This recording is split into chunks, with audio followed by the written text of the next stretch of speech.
So hey guys, welcome back to my channel. This side Sumit Mathia, CA finalist and a YouTuber. तो अपनी series को आगे बढ़ाते हुए आज मैं लेके आया हूँ ऑडिट की, जिसके लिए मुझे बहुत सारे कमेंट आए थे कि ऑडिट की लाओ और EISM की लाओ। EISM के नेक्स्ट लाऊंगा, लेकिन ऑडिट की आज लेके आया हूँ। तो ऑडिट को आज सर्टिफाइड मेरी जो कॉपी है उसको एनालाइज करेंगे, जिसमें मैंने स्कोर किया था 45, जो काफ़ी अच्छा भी नहीं है और बुरा भी नहीं है, क्योंकि 40 से ऊपर यानी कि बहुत अच्छा मेरे लिए था। तो 45 स्कोर किया था।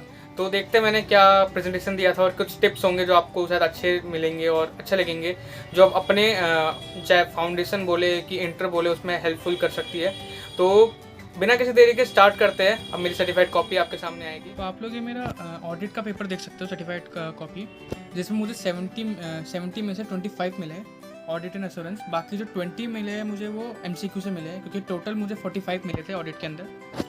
तो उसको एनालाइज करते हैं कि क्या है, क्या मैंने गलती की, कैसे मैंने प्रेजेंटेशन दिया। तो आज उसको एनालाइज करेंगे। पहले तो आंसर 1 जो तुम्हें स्कोरिंग कर सकता है, जो ट्रू फॉल्स होता है, जिसमें ऑडिट के अंदर तुम अच्छा स्कोर कर सकते हो, उसके बेसिस में अच्छा स्कोर कर सकते हो। देख सकते हो मेरा पहला वाला गलत है, देन दूसरा सही, तीसरा सही, चौथा सही, पाँचवा सही, छठा सही, सातवां सही। 8 में से 7 सही थे और इसमें मुझे 8 मार्क्स मिल चुके हैं। तो मैंने यहीं पर 8 मार्क्स खींच लिए। तो ट्रू फॉल्स को ना काफ़ी अच्छे से करके जाना। मॉड्यूल में से भी आ जाते हैं कुछ, क्योंकि ट्रू फॉल्स कुछ पक्का नहीं होता, क्योंकि मुझे नहीं लगता मॉड्यूल से सारे आए हैं। ट्रू फॉल्स मॉड्यूल से भी आते हैं, कुछ अपने कॉमन सेंस के बेसिस में आते हैं, और कुछ MTP से आ जाते हैं, कुछ RTP से आ जाते हैं। तो ट्रू फॉल्स को ना थोड़ा अच्छे से करना। देखो मैंने जो भी किए, इसमें मैंने ट्रू फॉल्स में कुछ तुक्का नहीं मारा था। पहला वाला तुक्का मारा था, देन पहला वाला तुक्का वाला गलत हुआ। बाकी सब मैंने सही से किया था, क्योंकि उसको मुझे पता था। मैंने हाईलाइट भी कर दिया कि किसके वजह से इनकरेक्ट है, किसके वजह से करेक्ट है। देन उसकी वजह से मुझे 2 मार्क्स मिले भी है। और ट्रू फॉल्स ना यार ऑडिट के अंदर मतलब वो होते हैं, डूबते को तिनके का सहारा, वैसा वाला बात है ट्रू फॉल्स उसके अंदर। देन 5 का A स्टार्ट किया। रिस्पॉन्सिबिलिटी ऑफ ऑडिटर क्या है, गलत था पूरा मेरा, क्योंकि यार ऑडिट का पेपर ना ऐसा था कि हम लोग करके गए थे, मतलब मैं करके गया था हार्ड वाले, कि भाई ये तो आ सकता है, इंपॉर्टेंट है, आ सकता है। क्योंकि ऑडिट में मैंने बहुत ही कम स्टडी की थी, क्योंकि अपने नोट से पढ़ता था। मॉड्यूल को उतना मैंने प्रेफर नहीं किया, क्योंकि मैं नोट्स पढ़ता था तो डेली पढ़ता था। पहले मैंने मॉड्यूल एक बार पढ़ा, देन मैंने अपने नोट्स बनाए और नोट्स से ही पढ़ता था डेली, जिससे मेरी मल्टीपल रिविजन में हेल्प मिली। और देख सकते हो गलत हुआ। लेकिन इस बार ना मतलब नवंबर 22 में एग्ज़ाम में काफ़ी ना ईजी कह सकते हैं, कि इतना ईजी आ गया कि हमें आता नहीं था, ऐसा पेपर आ गया था। क्योंकि हमने ईजी वाले पढ़े ही नहीं थे, हमने थोड़ा पढ़ रहे थे कि इंपॉर्टेंट वाले, मेन वाले, और वो काफ़ी मतलब ऊपर से आ गए, ऐसा था। क्योंकि मुझे लग रहा था कि भाई देखा तो हुआ ये चीज़ मैंने, कि ये मैंने बुक के अंदर देखा है, जो मुझे लग रहा था कि ईजी है, मैंने उसको छोड़ दिया और वही हुआ था, वही आ गया।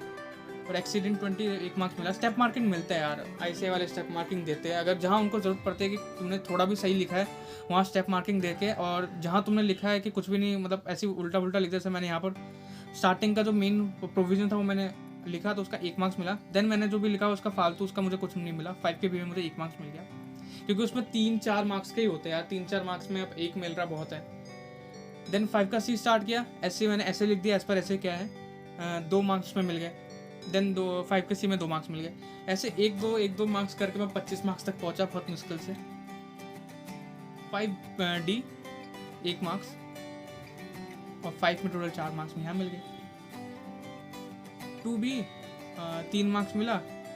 देख सकते हो मैंने हाईलाइट हमेशा कर दी। जो अब आता है ना आंसर, उसको यार अच्छे से प्रेजेंट करो, वही आपको बचा सकता है। और ऑडिट के अंदर 2 चीज़ आपको बचा सकते हैं, एक तो ट्रू फॉल्स और दूसरा है MCQ। मैंने MCQ में 20 स्कोर किया है 30 में से, और देख सकते हो 20 और यहाँ पर 45 स्कोर कर दिया। मतलब कहते हैं ना 40 से थोड़ा ऊपर भी आना मतलब बहुत है ऑडिट के अंदर, वो था मेरे लिए सीन।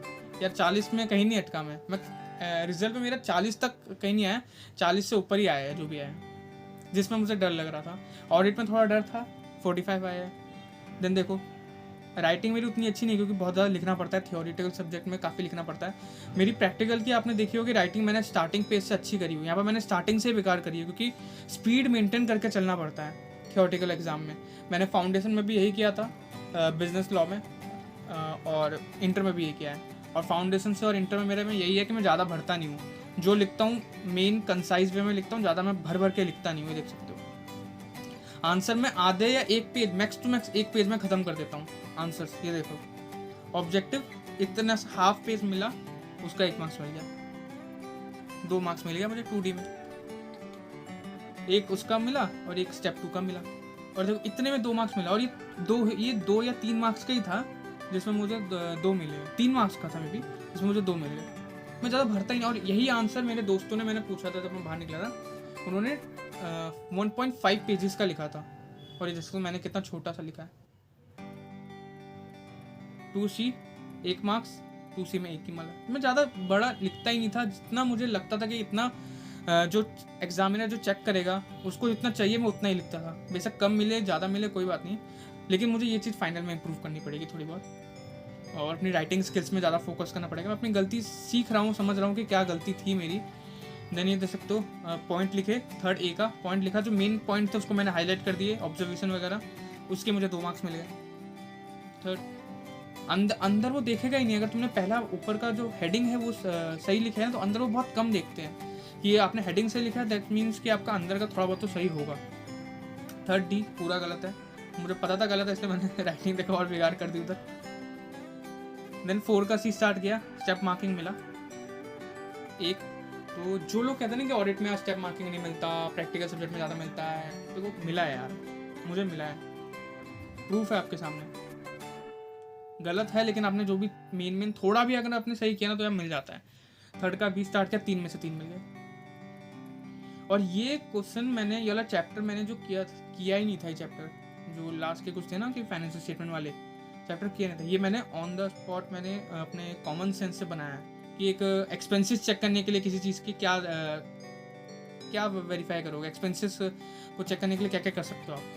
तो मैंने वाउचिंग कर सकते हैं बुक्स की एंड बिल्स की, पेटी कैश एक्सपेंसेस को कैलकुलेट कर सकते हैं, इवैल्यूएट कर सकते हैं कि whether entity recorded this capital expenditure or not. जो कॉमन सेंस वाले मैंने वो कॉमन सेंस वाले लिखे हैं, क्योंकि मैंने ये चैप्टर पढ़ा ही नहीं था। मैंने ऑडिट में 2-3 चैप्टर छोड़े थे जो काफ़ी बड़े बड़े चैप्टर थे, उनमें से एक फाइनेंशियल स्टेटमेंट था। देखो मैंने कॉमन सेंस लगाया और उसके मार्क्स मिले, 3 मार्क्स मिले। देन 3rd में मुझे 5 मार्क्स मिला। 2 का ऐसे स्टार्ट किया एंड 1 मार्क्स जो मेन हेडिंग लिखा उसका 1 मार्क्स करेक्ट हुआ। उसके बाद सेकंड स्टेप का जो उनको चाहिए था मैंने नहीं लिखा, उसमें 0 मिला। 2 का A में मुझे 1 ही मिला। देन सेकंड वाले में मुझे 7 मिल गए। वैसे मैंने 4 भी किया, गलत है। मुझे उतना नहीं है कि भाई इतने कम क्यों, मुझे पता है कि मैंने गलत लिखा है, मैंने पता था कि मैंने कंफ्यूज करने के लिए उनको ट्राई किया था, है ना। और जितना मुझे मिला है मैंने अपनी मेहनत से मिला है, तो इसमें वो नहीं है मुझे 1 मार्क्स, क्योंकि मैंने कुछ मैंने ना ऑडिट को रटा नहीं है, ऑडिट को मैंने समझा था। जो भी मैंने पढ़ा था ऑडिट को मैंने समझा था, इसलिए मैंने बना के भी लिख पाया। अगर आप रटने की कोशिश करोगे तो आप बना के भी नहीं लिख पाओगे, उस टाइम पे आपका कॉमन सेंस काम नहीं करेगा।